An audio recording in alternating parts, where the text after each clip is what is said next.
Good day guys, Mark here again and welcome back to my channel. If you're new to my channel, you love cars, DIYs, and anything under the sun, please consider subscribing and check out my playlist. So, good day mga paps. Ngayong araw is magpa-product review tayo nung in-order nating tool or power tools para magamit natin sa sasakyan, sa peds natin, or sa kahit ano pa man na pwede nating paggamitan itong power tool na to. Okay, so mga paps, ang i-review natin is itong impact wrench na nabili natin. Nabili ko to sa Lazada for 2,100 pesos. So, may kasama na yung battery, tapos may kasamang charger. Ang problema, yung charger na kasama niya is hindi sukat or hindi compatible para dun sa battery niya.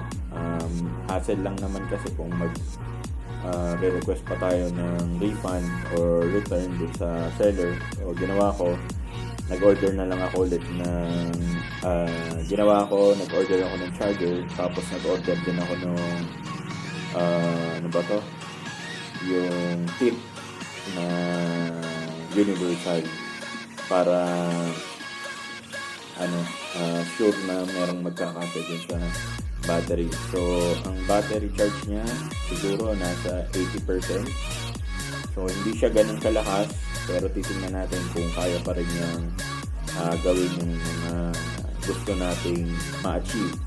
So, today, ang gagawin ko is susubukan natin alisin yung clutch lining ng aking bed. Tatanggalin natin, tapos susubukan natin ang balik. Okay, so mga paps, ito yung sa mga kapeds natin, ito yung tinatawag na clutch lining assembly. Okay, so ito kailangan talaga mahigpit to kasi ito yung kumbaga nagtatransform ng power ng engine into speed, okay, or yung torque kung tawagin. So pag may maluwag yan, pwedeng mag-shake yan, mag-ingay, or pwedeng worst case scenario is mabaklas habang umaandar ka, which is ayaw naman natin nangyari. So etong socket na to is 17mm.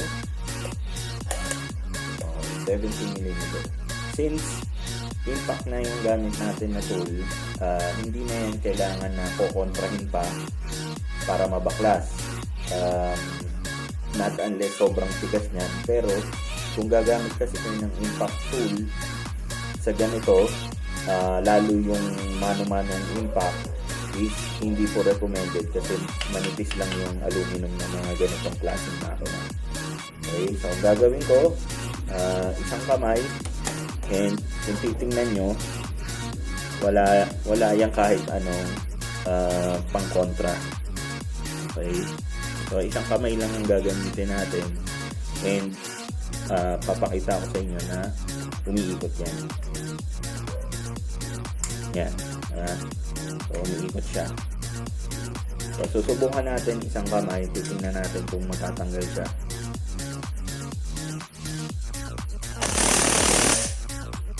Paigpit pala yun. So, yun. Tanggal. Good. Yung isa. Subukan natin.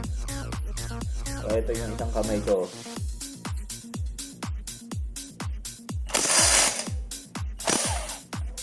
Good.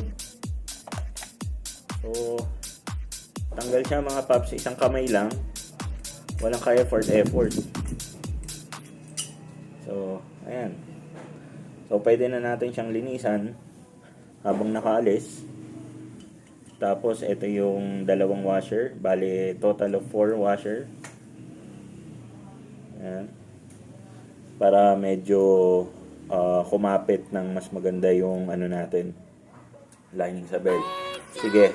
Ayan. So, mga paps, inalis ko na rin yung nut ng flywheel niya. Ayan. So, babalik na natin.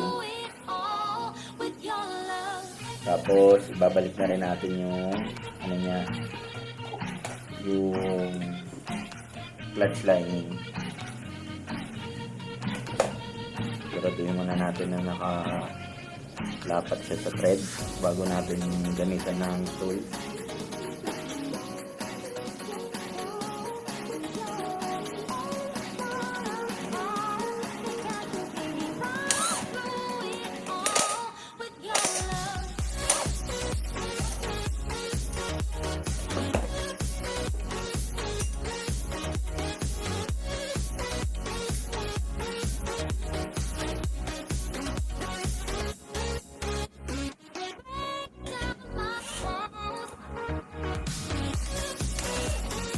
Tapos, balik na natin yung cover.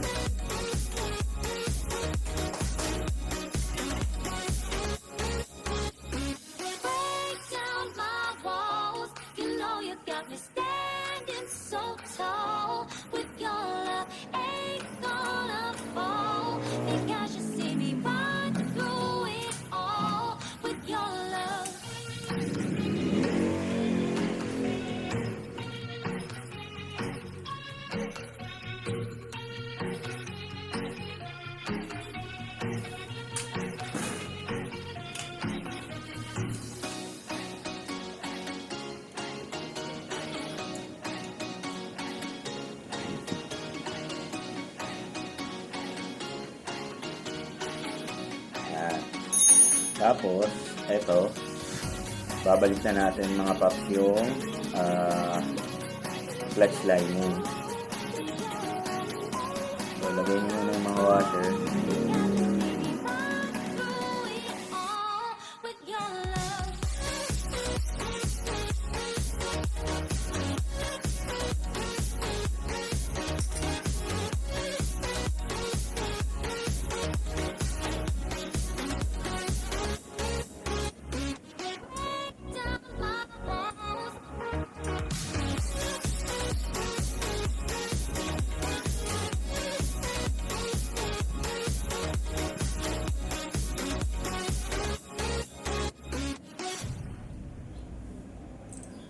Tapos, ito, ilapat nyo na yung dalawang bolt.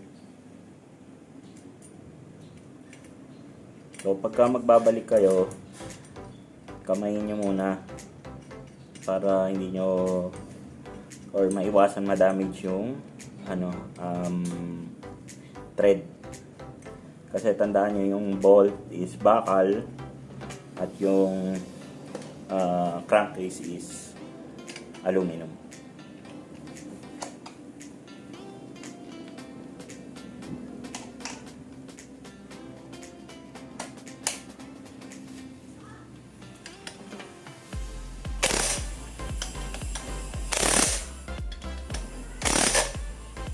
Good.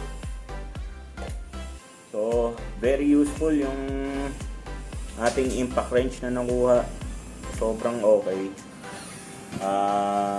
Ang dali lang gawin ng trabaho, mabilis pa. Tapos syempre hindi ka na mahirapan na magkalas-kalas ng mga ganito. Maganda pang DIY ito sa mga motor, yan, sa kotse, 'di ba? Pagka nagmamadali kayo.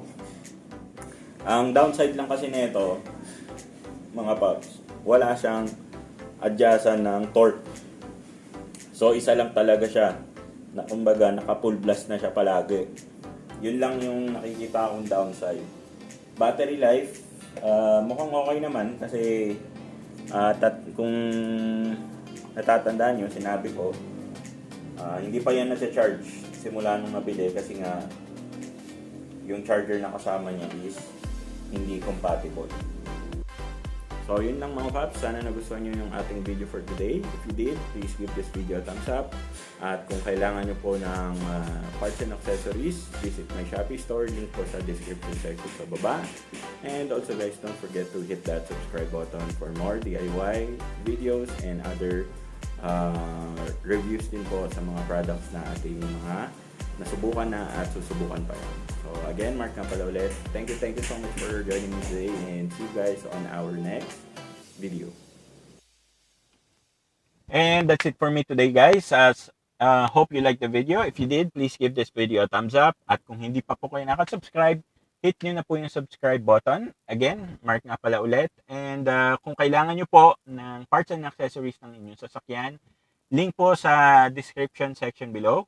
Once again, Mark nga pala ulit. Maraming salamat po sa pagsama sa akin today and hope to see you guys on our next video.